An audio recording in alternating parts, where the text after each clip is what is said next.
ஓம் Sairam. கபர்டே diary. Radhakrishna மாயியின் கோபம்.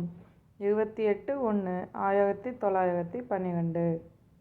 நான் கடந்த இரவு மிகவும் நன்றாக தூங்கினேன். பொழுது விடியும் முன் விழித்தெழுந்து வழிபாடு செய்தேன். அன்றாட கடமைகளை செய்ய ஆரம்பித்தேன். காலை சுமார் 8 மணி அளவில் உபாசினி வசிக்கும் கண்டோபா கோவிலுக்கு சென்றேன். அவருடன் பேசிக்கொண்டு அமர்ந்திருந்தேன். அது ஒரு அருமையான சிறிய இடம்.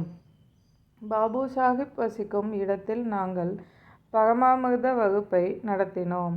நான் தங்கியிருக்கும் இடத்தின் தாழ்வாரத்தில் வேதாந்த கருத்துக்கள் குறித்து பேசுவதும் விவாதிப்பதும் எனது மகன் பல்வந்தை தொல்லைக்குள்ளாக்குகிறது.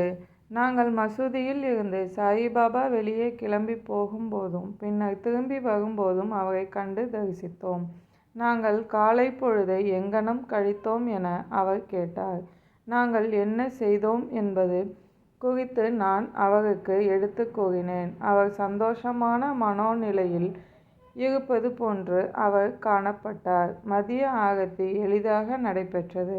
ராதாகிருஷ்ண மாயி வாயடைத்து போனது போன்றும் எரிச்சல் அடைந்தது போன்றும் தோன்றியது. அவள் கதவுகளை அடித்து கொண்டதால் ஆரத்தி செய்ய வேண்டிய பாத்திரங்களை உடனடியாக எடுக்க இயலவில்லை. மதிய உணவுக்கு பின் நான் சிறிது நேரம் படுத்திருந்தேன். ஒரு கடிதம் எழுதினேன். தீட்சித்தின் ராமாயண உபன்யாசத்தில் பங்கேற்றேன்.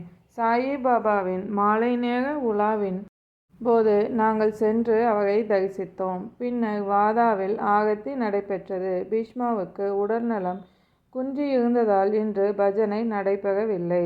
நாங்கள் சேஜ் ஆரத்தியிலிருந்து திரும்பிய பின் தீக்ஷித் ராமாயண உபன்யாசம் செய்தார். ஓம் சாய்ராம். சாயின் வார்த்தைகள் மீது நம்பிக்கை வைப்போம்.